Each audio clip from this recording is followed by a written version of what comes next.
जय माताजी मित्रों, जय विहोतમાં तो ફરીથી નવા એક બ્લોગમાં તમારું હાર્દિક સ્વાગત કરું છું। તો અત્યારે નાની ઉંમરમાં સફેદવાળની સમસ્યા બહુ રહેતી હોય છે અને 20 કે 18 વર્ષની ઉંમર હોય ને એટલે સફેદવાળ આવવાના ચાલુ થઈ જતા હોય છે અને તમે મોગી મોગી બજારમાંથી ડાઈ લાઈન નાખો છો।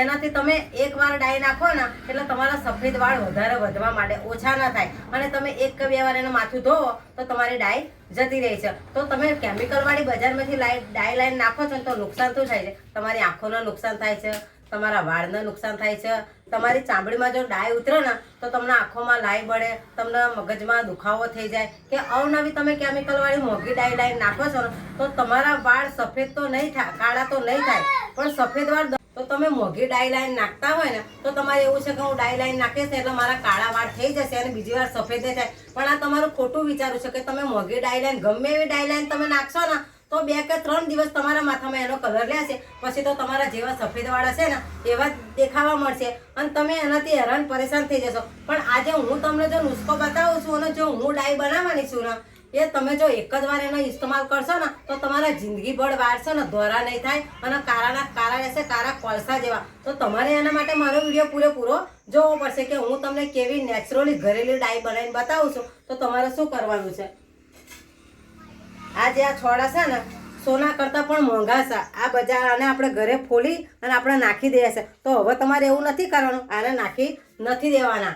આ તમે જો આને આ ડુંગળીના છોડા છે ને આપણે લસણના છોડા અહીં લઈ લીધા છે, આની જ આપણે ડાઈ બનાવવાની છે। તે હું કેવી રીતે ડાઈ બનાવું છું, આની અંદર શું શું નાખું છું અને કેવી રીતે આપણે ડાઈ બનાવીને માથામાં નાખવાની છે એ તમે વિડીયોમાં બને રહેજો તો હું તમને બતાવીશ। તો ચાલો આપણે હવે ડાઈ કેવી રીતે બનાવવાની છે એ હું તમને બતાવું, તો મારી સાથે વિડીયોમાં બને રહેજો। તો આપણે ચૂલો સળગાવી લીધો, આવી લોખંડની એક તવી હોય કે કઢાઈ હોય એ તમારે લઈ લેવાની છે અને જે આપણા ડુંગળીના છોતરા લસણના છોતરા છે ને તેની અંદર આપણે નાખી દેવાના છે। નાખ્યા પછી જરી કામડી તમારે ખોલા કરી દેવાના છે અને આને જઈ સુધી કોલસા જેવું ના થાય ને ત્યાં સુધી તમારે બારવાના છે। તો આવી રીતે તમારે છે ને છૂટા નહીં મૂકવાના, આને ચોફેરથી તમારે હલાવતા જવાનું છે એટલે ચોંટી ના જાય। જેમ તમે હલાવશો ને એટલે ચોફેરથી બધાય બળી જશે। તો આપણે તારે લગાતાર આની અંદર જે 2 છોડા છે ને મિક્સ થઈ ગયા છે એનો બરાબર આપણે હલાવવાનું છે એટલે તમારો છોડો એકદમ ચોંટી ના જાય ને બરી ન જઈ સુધી કાળો કોલસા જેવો ના થાય ને ત્યાં સુધી આપણે એને બારવાના। તો આપણા જે ડુંગળીના લસણના છોડા નાખ્યા હતા ને એ બરવા માંડ્યા છે, તો તમે જોઈ શકો છો વિડીયોમાં કે આપણા ડુંગળીના લસણના છોડા કેવી રીતે બરે છે અને આ જે બાકી રહ્યા છે ને એને બધાને જ આપણે જેટલા બર્યા છે ને એવી રીતે આને બારી દેવાના છે અને એકદમ કાળા કોલસા જેવા કરી દેવાના છે। તે થોડા ઘણા જો બાકી છે ને એને બધાને આપણે બારી દઈશું। તો તમારે આવી રીતે હલાવતું જવાનું એટલે એક પણ છોડું કાચું ના રહે અને બધા છોડા બરી જાય। તો તમે જોઈ લો આપણા જે છોડા હતા ને એ બધા જ એકદમ બરીને કોલસા જેવા થઈ ગયા છે। તમે વિડીયોમાં જોઈ શકો છો કેટલા બધા હતા ને કેટલાક થોડાક થઈ ગયા છે। આવી રીતે તમારે બધા જ છોડા છે ને ડુંગળીના લસણના ત્યાં આવી રીતે તમારે બાળી દેવાના છે અને બધા બરી જાય ને એટલે હવે આપણે આવી રીતે ઉતારી અને એક પ્લેટ હોય ને એમાં તમારે કાઢી લેવાના છે।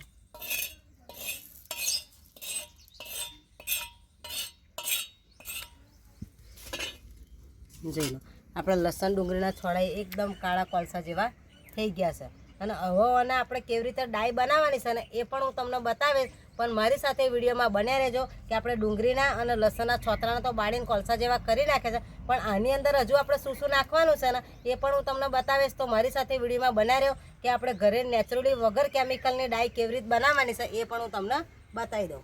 તો આપણે જે લસણના છોડા ડુંગળીના છોડા બાળી લીધા હતા એને જો આખું પાકું હોય ને તો આપણે હાથથી આવી રીતે ભાગી અને એનો બરાબર ભૂક્કો કરી દેવાનો છે એકદમ લોટ જેવું।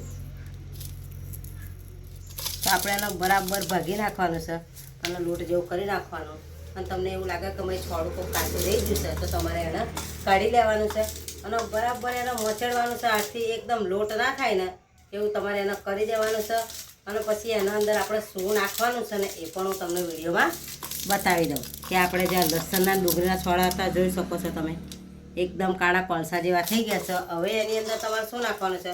આપણે લસણના છોડાનો ભૂકો કરી લીધો છે, હવે લઈ લીધો છે આપણે દિવેલ। અમારી બાજુ અહીં દિવેલ કહે છે, તમારી બાજુ શું કહેતા હોય તો કોમેન્ટમાં કહેજો। બીજા ઘણા લોકો આને એરંડિયું પણ કહે છે. તો આ દિવેલ આપણે આની અંદર નાખવાનું છે કે જો તમારા માથામાં ગરમી હોય અને જો ગરમીના કારણે તમારા સફેદ બાલ આવતા હોય ને તો તમે એની અંદર માથાની અંદર તમે દિવેલ પણ ભરી દો ને તો પણ ચાલે. એનાથી પણ જો તમારા માથામાં ઠંડક થાય ને તો તમારા સફેદ વાળ આવતા અટકાવી શકે છે. એના લીધે આપણે જે ડુંગળીનો લસણનો છોડાનો ભૂકો કરે પાવડર એની અંદર આપણે એરંડિયું નાખી દેવાનું છે.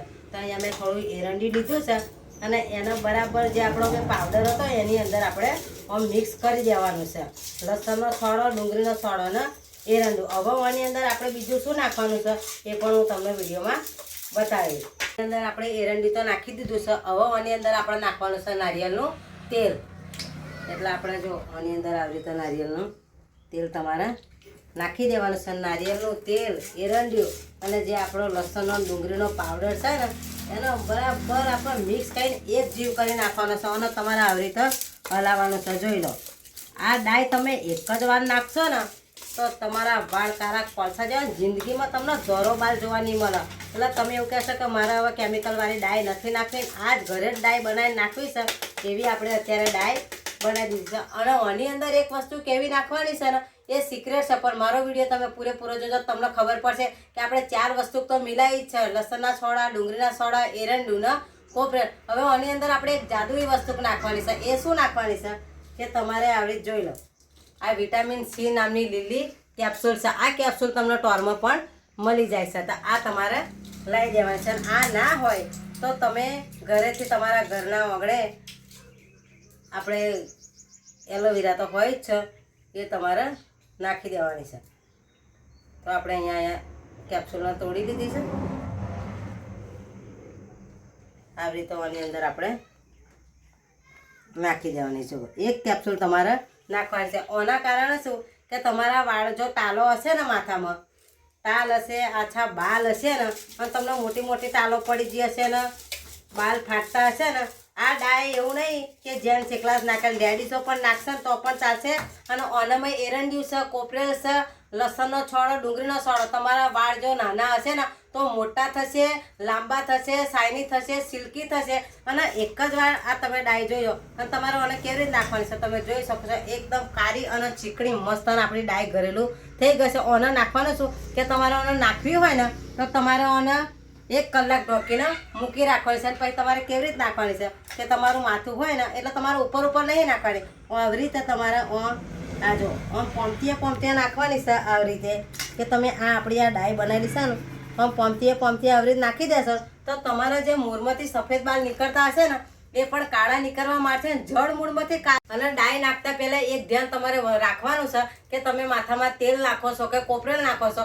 જો કોપરેલ કે તેલ નાખેલું હોય ને તો તમારા વાળ ધોઈને આ ડાય નાખવાની છે. જો તમે કોપરેલ કે તેલ નાખેલું હશે ને તમે આ ડાય નાખશો ને તો તમારા માથામાં આનો કલર બેહે નહીં. તો તમારે માથું ધોઈ નાખવાનું પછી તમારે આ ડાય નાખવાની છે. તમે એક જ વાર ડાયનો ઇસ્તેમાલ કરશો ને તો જિંદગી પર તમારો દોરો બાલ જોવા નહીં મળે. અને કાળા બાલ એવા કોલસા જેવા હશે તમને બધો પૂછશે કે આ ડાય તે કઈથી નાખી, કેવી રીતે બનાવી. તો આવી રીતે તમે એકવાર ડાય બનાવીને જરૂરથી નાખજો અને સફેદ બાલથી છુટકારો લેજો. તો ફરીથી મળીશું એક નવા વિડીયો સાથે. ત્યાં સુધી બધાને જય વિહોતમાં, જય માતાજી, બાય બાય.